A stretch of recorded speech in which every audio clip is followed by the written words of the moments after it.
Bienvenue à Grigny.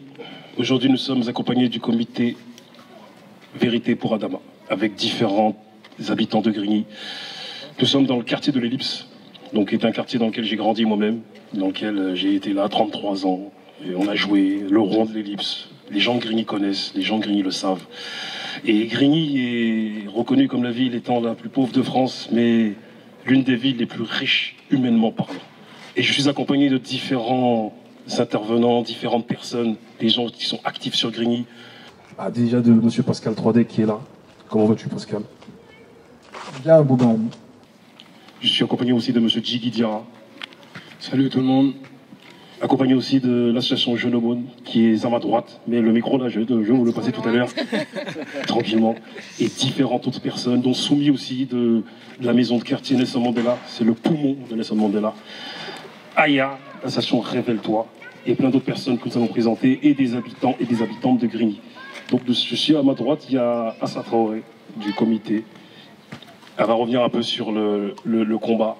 Parce que les gens le savent, mais les gens qui ne sont pas informés ou qui ne s'informent pas ne sont pas au courant de ce combat qui se mène depuis un certain moment. Est-ce que ça, tu peux revenir brièvement sur le combat?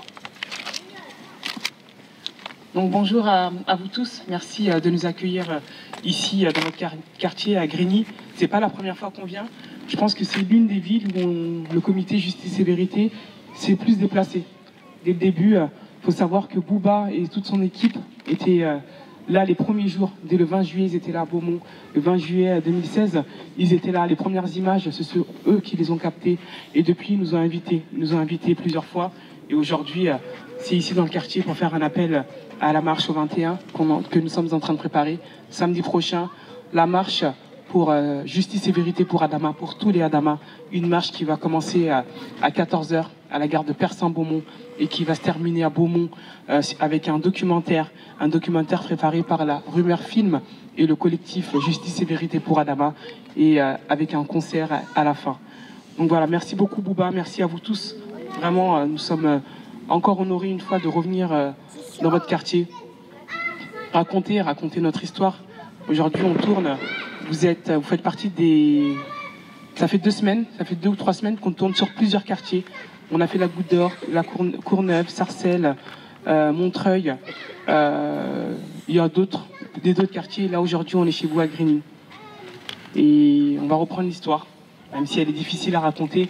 Pour avoir la justice et la vérité, on est obligé de la raconter, et de la raconter. Donc tout commence le 19 juillet 2016 à Beaumont-sur-Oise. Je vais essayer de faire rapide parce qu'en 2 ans, il s'est passé énormément de choses. Ce 19 juillet 2016 commence à 10h. À 10h du matin, quand la mairie de notre ville va appeler chez ma mère pour dire que la pièce d'identité d'Adama est prête. Elle va appeler Adama en disant « Adama, tu peux aller chercher ta pièce d'identité ». C'était aussi le jour de l'anniversaire de mon frère. Il a une sœur jumelle. Il venait juste d'avoir 24 ans. Mais cette journée ne va pas se passer comme Adama le souhaitait. Aux alentours de 17h, dans son Bermuda, sa chemise à fleurs et son bob, il faisait plus de 30 degrés. Mon frère décide de faire un tour de vélo, se balader dans la ville comme n'importe quelle autre personne. Et quand il voit son frère Bagui, qui subit un contrôle d'identité, Adama, ce jour-là, va partir. Il va décider de partir parce que c'est le jour de son anniversaire. Parce que malheureusement, ce jour-là, il n'a pas eu le temps d'aller chercher sa pièce d'identité. Et il se dit, les gendarmes, si les gendarmes m'attrapent, il connaît ces violences. Il connaît les violences qui vont s'en suivre, la garde à vue. C'est important, cette pièce d'identité, dans l'histoire de mon frère, parce qu'il faut savoir que la pièce d'identité, dans nos quartiers, plus particulièrement dans les quartiers, quand on n'a pas sa pièce d'identité, on a droit à une violence. Alors quand on l'a, on a droit à la violence, et quand on l'a, c'est encore pire. Quand on ne l'a pas, c'est encore pire. Ce jour-là, mon frère n'avait malheureusement pas eu le temps d'aller la chercher. Et c'était surtout le jour de son anniversaire, il n'avait pas envie de la finir en garde à vue et se faire violenter dans cette garde à vue. Il décide de pédaler au plus vite sur son vélo et partir. Sans aucune raison, ces gendarmes vont lui courir après. Il va se faire violenter à peine 200 mètres du lieu du contrôle d'identité de Bagui. Et il va se faire violenter, il va se faire frapper par les gendarmes. Les gendarmes sont en civil. Une personne qui connaît Adama pense qu'Adama se fait tabasser, violenter par des individus, va tenter de défendre Adama. Cette personne va se faire défigurer, frapper jusqu'à 100. Adama va aller se réfugier dans un appartement d'une personne qu'il connaît. Et tout va se passer dans cet appartement-là. Ce que je vais vous raconter, ce sont les dires des gendarmes lors de leur première audition le soir même. Dans cet appartement, Adama va venir et se mettre le ventre face contre sol.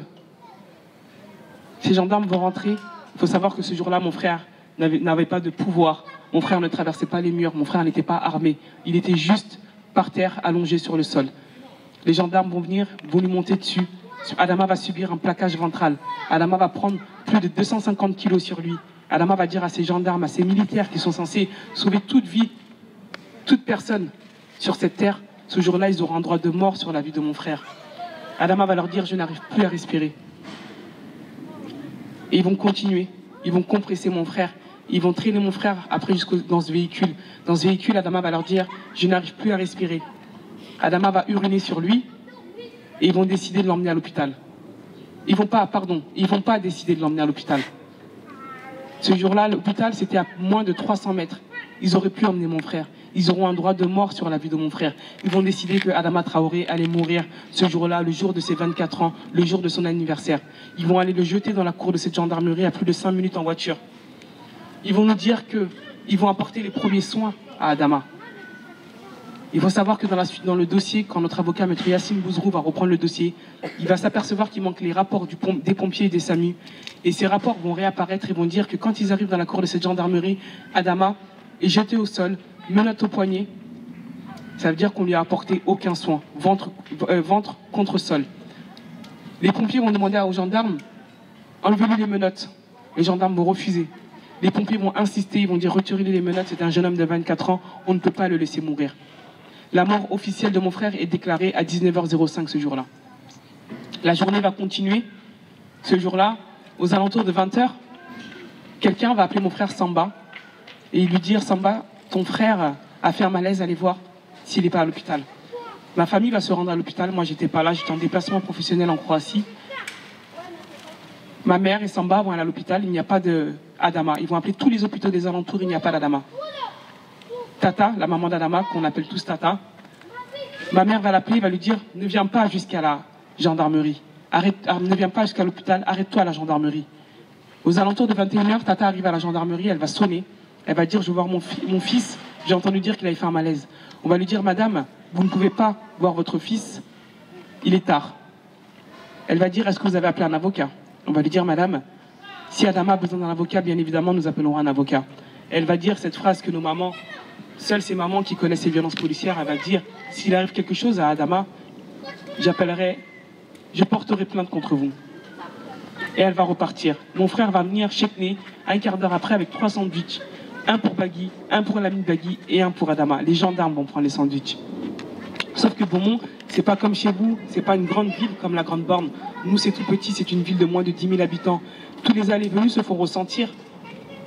Et les personnes, les amis d'Adama, les voisins, les villes limitrophes vont tous venir devant la gendarmerie parce qu'on sent qu'il se passe quelque chose de pas normal. Mon petit frère Yacouba, aux alentours de 23h, va mettre le pied sur la porte. Il a été jugé le 3 juillet pour intrusion et violence. Il y a 4 gendarmes qui ont porté plainte contre mon frère. Ce jour-là, mon frère va mettre la porte contre la porte de la gendarmerie, va avoir un gradé et demander à ce gradé de rentrer pour voir Adama. Ce gradé va leur dire, si je vous dis quelque chose, est-ce que vous allez pas mal le prendre? Bien évidemment, ils vont dire non, parce que pas une seule seconde, on pense à la mort. Et c'est comme ça qu'on apprend la mort de mon frère. Il est au plus de 23h. Ils ont caché la mort à mon frère, à ma mère, à ma famille, pendant plusieurs heures. Mon frère s'est retrouvé devant la justice, avec 4 gendarmes qui portent plainte contre lui. Il faut savoir, il a été acquitté. Il faut savoir qu'aujourd'hui, à l'heure où je vous parle, Bouba, tu nous avais invités une fois, j'étais venu avec plein de garçons. Je crois qu'ils étaient 5 ou 6, ils étaient tous autour de moi, ils ont tous pris la parole. À l'heure d'aujourd'hui, ils sont tous en prison. On les a tous mis en prison. Aujourd'hui, si on est là à Grigny, à la Grande Borne, il faut savoir que le combat Adama est une force locale.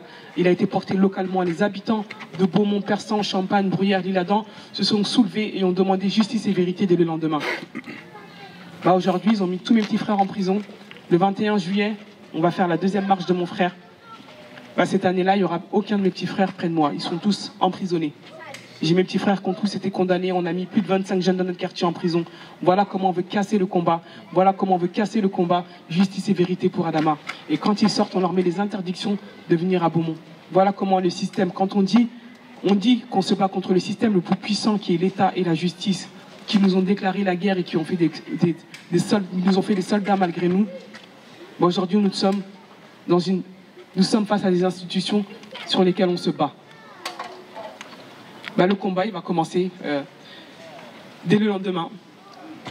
La ville va se révolter, la ville va demander, les habitants, les jeunes vont demander justice et vérité pour Adama. Il faut savoir qu'on a criminalisé mon frère, on a dit que mon frère avait pris de l'alcool, de la drogue, que mon frère était malade de cause cardiaque et d'infections très graves, chose qui était fausse. Nous allons demander une contre-autopsie. Il faut savoir que le jour de la contre-autopsie, on va nous convoquer à la préfecture et on va nous dire, nous savons que vous êtes des musulmans et que dans la religion musulmane, vous enterrez le corps dans les 3 jours. On s'est permis de contacter Roissy et Air France. Le corps d'Adama Traoré peut partir dès le lendemain. On va leur dire, ça c'était 3 jours après sa mort. Et on va leur dire, non, Adama est aussi français. Et on va demander cette contre-autopsie. Cette contre-autopsie va dire qu'Adama n'avait aucune trace d'alcool, aucune trace de drogue, n'est pas mort asphyxié, n'est pas mort d'infection très grave, n'est pas mort de cause cardiaque, mais il est bien mort asphyxié. Avec notre avocat Yassine Bouzrou, nous allons demander à ce que le procureur Yves Janier soit dessaisi de l'affaire. C'est ce qui va être fait. Nous allons demander à ce que l'affaire soit dépaysée. L'affaire est dépaysée à Paris depuis le mois de janvier. Et depuis le mois de janvier, les juges ont demandé une contre-autopsie, eux aussi. C'était la 3e autopsie. Et en juillet 2017, cette contre-autopsie va venir valider la nôtre. Donc c'est un combat qu'on a gagné, c'est une bataille qu'on a gagnée. Aujourd'hui, nous avons demandé la reconstitution, cette reconstitution que nous attendons, qui a été acceptée par la juge, et nous attendons un retour d'expertise qui est censé sortir le 17 juillet. La conclusion d'expertise va nous mener à une date de reconstitution, et la juge va convoquer les gendarmes, parce qu'aujourd'hui, il faut savoir, à l'heure où on vous parle, ça fait 2 ans. Ça fait 2 ans que les gendarmes n'ont toujours pas été entendus. Ça fait 2 ans que les gendarmes n'ont toujours pas été condamnés. Donc le 21 juillet, c'est ce qu'on va demander, c'est ce qu'on va réclamer. Et on espère que ça va aller très vite, parce que sinon, les prochaines actions vont se faire devant le palais de justice à Paris. Voilà que le combat, en tout cas, on ne peut pas tout raconter dans les détails. On a écrit aussi un livre qui s'appelle Lettre à Adama. Ce livre qui s'appelle Lettre à Adama, qui reprend toute l'histoire de mon frère, parce que l'histoire de mon frère ne commence pas le 19 juillet 2016, mais elle commence le 19 juillet 1992, quand il naît avec sa sœur jumelle, où on parle de la famille d'Adama, où on parle des grands-parents d'Adama. Il faut savoir que nos grands-parents, comme beaucoup de vos grands-parents, se sont battus. Ils ont fait la guerre 39-45 en France. On est parti chercher mes grands-parents. Ils se sont battus pour la liberté de la France. Un de mes grands-pères est mort sur le sol français. Un de mes grands-pères est rentré avec une jambe en moins. La République a tué son fils. Dans ce livre aussi, on parle de toute ma famille. Parce qu'il faut savoir que si on met mes frères en prison, c'est la cellule familiale de la famille Traoré qu'on veut détruire. Parce qu'ils ont compris que c'était notre faiblesse, notre force surtout. Et on parle aussi de toutes les victimes qu'il y a dedans. Malheureusement, mon frère s'ajoute à une longue liste. Et malheureusement, des noms se sont aussi rajoutés à cette liste. Donc j'espère que vous aurez en tout cas l'occasion de lire ce livre qui s'appelle Lettre à Adama. Bouba, je te rends la parole.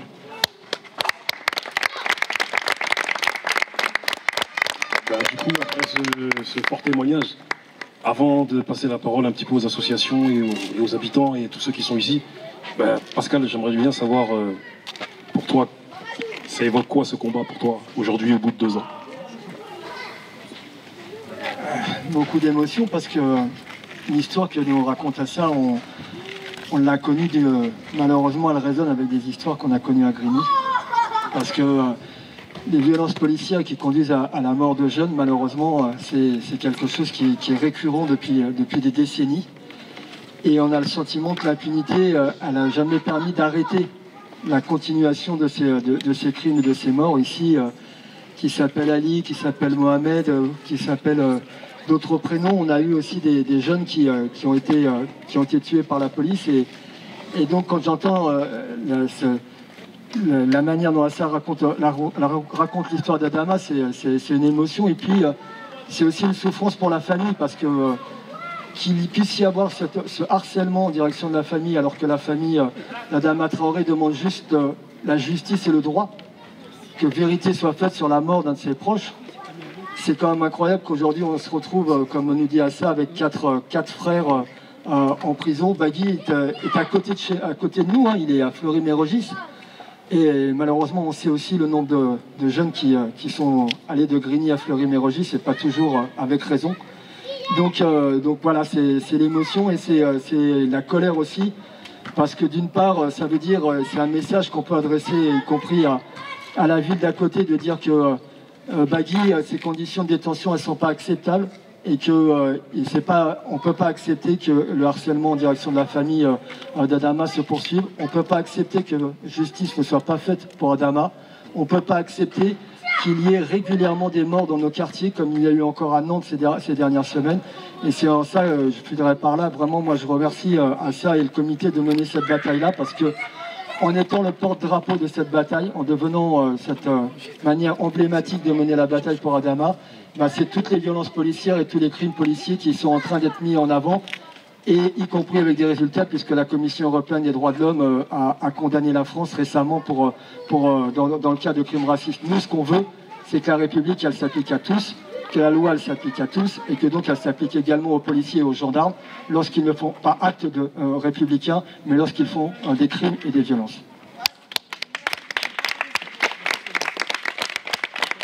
Pascal, je rappelle la fonction de Pascal, il est élu à la formation professionnelle et à la culture sur Grigny. À côté de toi, il y a Jiggy. Jiggy qui est un jeune cinéaste de Grigny. Et d'ailleurs, tu as fait un film qui s'appelle Malgré eux récemment, où tu parles des violences policières. Et dis-nous un petit peu ce qui évoque pour toi un peu ce combat et pourquoi même tu as réalisé ce film. D'accord. Bonjour à tous. Pour moi, ce combat, c'est un cri d'amour d'une grande sœur envers son petit frère. Et en tant qu'aîné, c'est tout à fait normal de chercher la vérité pour son petit frère, justement. Et je tiens à remercier Assa Traoré pour son exemplarité, son combat qu'elle mène et qui m'inspire grandement, en fait. Vraiment qui m'inspire grandement et je ne suis pas le seul. Dans tous les quartiers, elle a semé des graines qui permettront d'avoir d'autres Assa Traoré. Et franchement, depuis un moment, on a vu quand il y a des crimes policiers, des violences policières, celles qui montent direct au front, ce sont les femmes, nos grandes sœurs. Donc j'aimerais vraiment les féliciter Assa et tout son comité pour ce combat.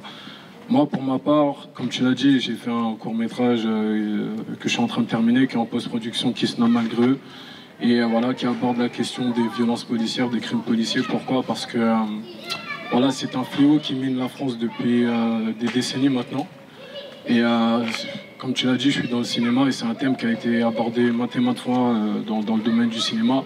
Mais je trouvais que c'était trop lissé, je trouvais que c'était trop édulcoré ou politiquement correct.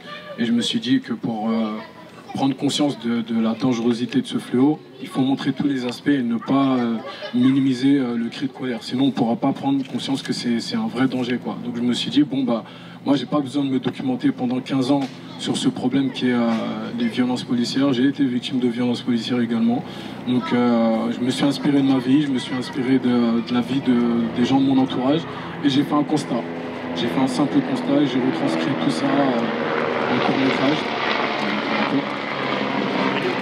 Hein? On est à Grigny, voilà, ils nous surveillent même en haut, mais ne vous inquiétez pas, on continuera à combattre, on ne lâchera pas l'affaire.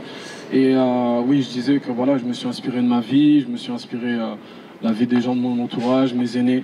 Et j'ai fait un constat qui est que voilà, dans les quartiers, cet aspect en tout cas est trop souvent occulté par des... voilà, on sait ce qu'ils font les médias, oui, des émeutes par-ci, des émeutes par-là, mais c'est un cri de colère et c'est pas des émeutes, c'est des révoltes. Donc voilà, pour faire très court, j'ai décidé de mettre ce fait en avant pour qu'on puisse se poser tous ensemble comme on le fait actuellement et essayer de voir quelles seraient les solutions pour plus avoir des gens à pleurer, pour ne plus voir nos mères pleurer, pour ne plus voir et expliquer à nos petits frères et sœurs, bon ben un tel ne sera plus là parce qu'il est mort par les mains de la police, stop, c'est bon, on en a marre, on aspire à une vie meilleure, mais il faut que les gens respectent notre vie. Voilà pourquoi j'ai fait ce film et voilà pourquoi, d'une certaine manière, je rentre avec d'autres personnes dans les pas de Assa Traoré. Et merci une grande sœur, voilà. Du coup, j'aimerais saluer deux personnes, dont M. Julien Dessonafo qui fait un gros travail sur Évry et dans les alentours, M. Loufienne de l'association Lolly ancien de Grigny mais actuel grignois toujours. Il est sur Vitry, Orly, Lolly. Et à côté de toi, ça, il y a Antonin. Et Antonin, toi-même, tu combats. Explique-nous un petit peu ton combat assez brièvement, s'il te plaît. Mon combat, il est large. Moi, je suis venu ici, je suis pas tout seul, je suis venu avec des militants antifascistes, des collectifs de l'Action antifasciste Paris-Banlieue et du collectif de lutte contre la répression Libérons-les. On est des militants investis dans le mouvement social qui combattons à la fois l'extrême droite, à la fois les politiques répressives, qu'elles soient de gestion coloniale dans les quartiers menés par l'État, que ce soit des luttes contre les violences policières. On essaie d'être sur tous les terrains. Depuis quelques temps maintenant, on est en collaboration active avec le comité pour Adama, à la fois sur l'organisation de la marche qui aura lieu la semaine prochaine, mais également sur d'autres événements. Il y a quelques temps, on a organisé le cortège de tête des quartiers populaires en tête de manifestation le 26 mai à Paris, à l'occasion de la marée populaire, en collaboration avec différents collectifs autonomes du mouvement social et du comité pour Adama. On se mobilise avec le comité parce que, comme je le disais déjà, pour nous, la lutte contre les violences policières, c'est une lutte qui est centrale aujourd'hui, à la fois parce que nous, on en a pris conscience au sein du mouvement social, à travers différentes violences policières, à travers différentes séquences répressives qu'il y a pu avoir au cours des manifestations, pendant la loi travail et depuis plusieurs années. Et on a aussi pris conscience que cette répression, elle ne naissait pas de nulle part, que cette répression, elle s'était construite avec le temps et qu'elle s'était structurée dans les laboratoires de la répression que sont les quartiers populaires. Aujourd'hui, on est présent aux côtés des habitants de Grigny parce que pour nous, c'est justement essentiel d'être directement auprès des premiers concernés, qu'on trouve que la tournée organisée dans les quartiers par le comité pour Adama, c'est quelque chose de vraiment important. On est là aussi parce que il y a encore quelques mois, moi, j'étais enfermé à quelques centaines de mètres d'ici, à Fleury-Mérogis, et c'est essentiel d'affirmer notre solidarité avec Bagui, qui est encore là-bas, avec tous les autres, que ce soit les frères Traoré, que ce soit les 25 autres personnes qui sont enfermées, et plus largement d'affirmer notre solidarité avec tous les prisonniers et contre la prison de manière générale. Donc voilà, on est très content d'être ici et merci à ça, merci aux collectifs de quartier qui sont présents ici de nous donner la parole et on espère qu'on pourra continuer à faire des choses ensemble. J'aimerais aussi saluer le fait que Assa, même si c'est elle qu'on voit souvent, elle est accompagnée d'un collectif. Et dans ce collectif, aujourd'hui, elle a accompagné entre autres aussi de Youssef, Anne-Charlotte et Céline. À côté de toi, Antonin, il y a l'association Jeune Aumône que nous, on connaît très bien, qui est une association très très active et qui fait des maraudes sociales tous les mercredis et tous les vendredis sur Paris, à Gare de Lyon, et qui fait encore pas mal de choses.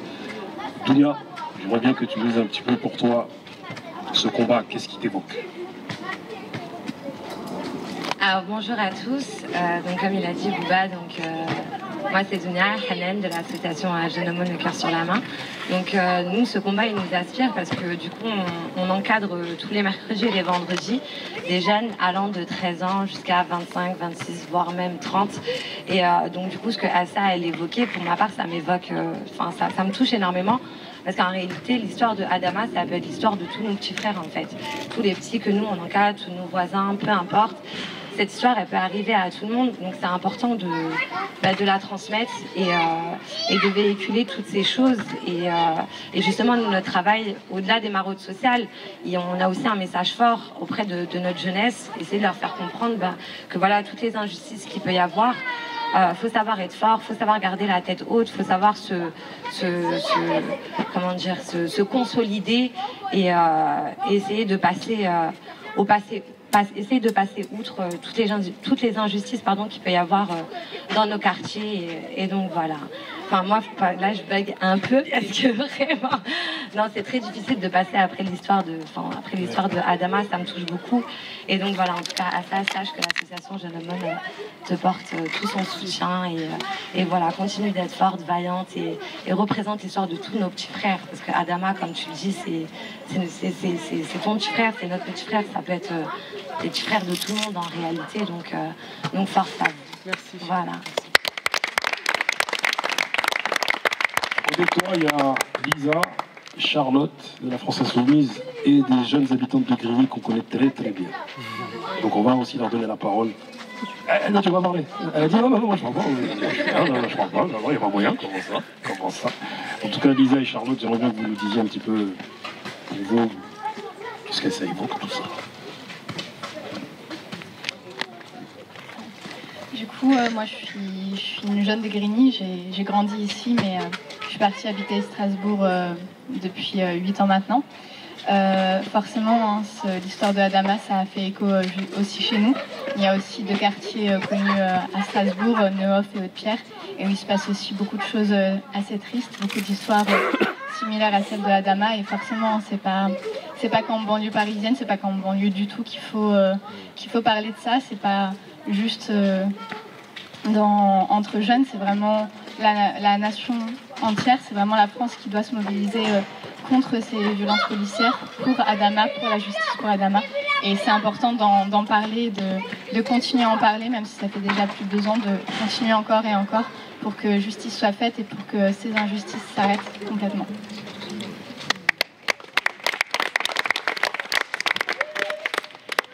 Bien, merci beaucoup de m'avoir accueilli ici. Je suis donc Charlotte Girard. Moi, je suis une voisine aussi. En fait, je suis de Sainte-Geneviève-des-Bois. Et j'ai été candidate ici sur la circonscription, la 10e circonscription de l'Essonne. Et donc, j'ai évidemment un contact privilégié avec Grigny, avec les quartiers en général, parce que dans le programme auquel j'ai contribué à la France Insoumise, eh bien, une place centrale est faite à la question de l'égalité, à la question aussi de l'égalité. Quand je parle de l'égalité, c'est l'égalité devant la loi. Et l'histoire d'Adama, c'est justement une rupture de l'égalité devant la loi. Et je pense que c'est ça, finalement, qui nous blesse tous d'un coup. Quand des gens, parce qu'ils se sentent au-dessus des lois, eh bien, finissent par leurs actes d'une violence inouïe, eh bien, finissent par blesser l'ensemble de la société, l'ensemble de la République. Et donc, c'est ça aussi qu'on a essayé de porter dans la campagne. Et c'est pour ça qu'un combat comme ça, qui part du réel, et qui part du réel dans toute sa dimension tragique, eh bien, évidemment, nous concerne.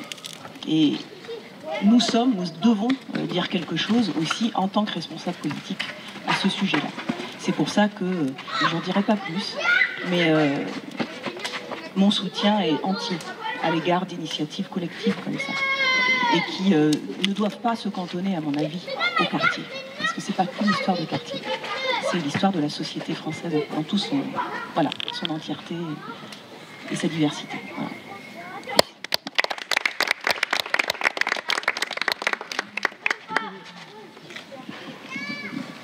En haut, à ta droite, il y a 2 associations auxquelles j'aimerais bien, avant qu'on rentre vraiment dans le vif du sujet au niveau du débat, qui prennent la parole et qui expliquent un peu ce que cela évoque, tout ça. L'association de Aya, Révèle-toi, qui s'occupe, des femmes dans les quartiers populaires. Et l'association Pourquoi pas nous, avec M. Ayoub et toute son équipe qui sont là. Donc c'est une association de jeunes de Grigny. Et c'est très bien que moi je respecte ce genre d'initiative parce que à leur âge en tout cas, moi je me souviens qu'on était très très insouciants. On n'avait pas forcément pensé à créer une association pour mettre des choses en place et pour parler. Et voilà, je vais vous passer le micro directement. Bonjour à tous. Moi, j'aurais rien d'autre à ajouter. Vu ce que j'ai entendu, je pense que le tour a été fait. Mis à part le soutien total de Révèle-toi et de toute la ville de Grigny, de toute la France, je dirais, à ça et le combat qu'elle mène. Comme Dounia l'a dit, c'est le combat de tous. On a tous des petits frères, tous des cousins, tous des gens qui sont contrôlés toute la journée pour des raisons X ou Y. Et du coup, c'est important que tu te déplaces dans les quartiers comme ça pour sensibiliser tout le monde. Il ne faut pas que ce soit une cause qui soit éloignée de nous et qu'on se dise juste « Ah, il s'est passé ça il y a 2 ans ». Il y a quelques semaines, comme Pascal l'a rappelé, il y a eu la même chose. Et vous n'êtes pas les premiers, malheureusement. Vous ne serez pas les derniers, on ne sera pas les derniers. Donc je pense qu'il faut vraiment qu'on se mobilise tous, chacun de notre côté, qu'on parle à nos proches de ce qui se passe, à nos mères, à nos frères, à nos pères, etc. Pour que le combat et l'histoire d'Adama fassent écho auprès de tous. Donc moi j'aurais juste à rajouter que vraiment on se soutient à 1000%, que ce soit derrière nos écrans, que ce soit en diffusant l'information, en se déplaçant, en parlant autour de nous. Je pense que vraiment il faut qu'on prenne conscience que là c'est pas seulement une histoire isolée, mais c'est un fait de société. Ça fait des années que ça dure. Et on devrait tous révolter qu'en 2018, une personne qui sort pour aller acheter du pain, sa mère l'a envoyé, ne rentre jamais. Juste parce qu'elle vient d'un quartier elle est voilà, issue de l'immigration ou pas. Dans les quartiers, il y a de tout. Mais juste le fait d'habiter une zone géographique précise ne te donne pas le droit de vivre. Ça, c'est quelque chose qui est absolument révoltant. C'est pas seulement l'histoire d'une famille, mais c'est un jeune qui sort de chez lui pour une raison et qui revient jamais. En France, en 2018, c'est pas tolérable. C'est pas tolérable. Je pense vraiment que faut que tout le monde se mobilise. C'est vraiment pas une histoire isolée, c'est l'histoire de toute une vie et c'est l'histoire de toute la société française. Nos parents ne sont pas venus ici pour que leurs enfants se fassent assassiner, juste parce qu'ils n'ont pas leur pièce d'identité. On n'est pas, c'est pas l'apartheid, on n'est pas dans un état, et comme l'a rappelé Charlotte, c'est une histoire de justice. C'est de l'injustice qui se passe, c'est vraiment l'injustice. Et l'injustice qui pousse jusqu'au meurtre, parce que c'est ça dont il s'agit. C'est pas seulement un accident, c'est un meurtre. On tue des gens, et ces gens-là ne reviennent plus jamais. Et le pire, moi, ce qui me choque dans toutes ces histoires, c'est que la couverture médiatique, elle se focalise sur le passé délictueux de ces personnes-là. Je vois pas le rapport entre une personne qui sort de chez elle, qui rentre plus jamais, et de parler du fait qu'elle a fait de la prison, de la garde à vue il y a 3 ou 4 ans. Je vois pas le rapport en fait. La vraie question qu'il faut se poser, c'est pourquoi une personne, quand elle sort de chez elle, elle revient plus jamais. Et nous, c'est pas qu'on rentre dans le jeu. Souvent, j'entends autour de nous, oui, mais c'était un délinquant, ou oui, mais il vendait du shit, ou bien oui, mais il y a 5 ans, il a fait ça, ou il a cambriolé. C'est quoi le rapport? Donc en fait, en France, dès qu'on a eu un passé ou pas, parce que des fois, il n'y a rien du tout autour de ça, on a le droit de jamais revenir de chez soi. Je pense qu'à un moment donné, il faut vraiment qu'on arrête et qu'on se dise là, c'est bon, quoi. On a donné, et donner humainement, je pense que c'est bon, quoi. On est tous issus de familles, on a tous un héritage, on a tous des enfants, on en aura tous peut-être. Le fait de savoir que ton enfant, quand tu l'envoies quelque part, il ne revient plus jamais, juste parce qu'il n'a pas sa pièce d'identité, il faut arrêter à un moment donné. Je pense vraiment qu'il faut qu'on arrête. Donc le combat que mène Assa et sa famille, c'est le combat de toute la France, et pas que des quartiers sensibles. Je pense que ce genre de manifestation, il faudra les faire même dans les zones pavillonnaires et inviter les gens et leur dire vous êtes aussi concernés par ce qui se passe. Parce que le meurtre, personne n'accepte. Donc voilà, vraiment soutien à ça, sa famille, à Bouba, à toutes les personnes qui sont là parce qu'il fait chaud. On est quand même là à attendre et franchement, je pense que vous êtes des vaillants. Bon courage à tous.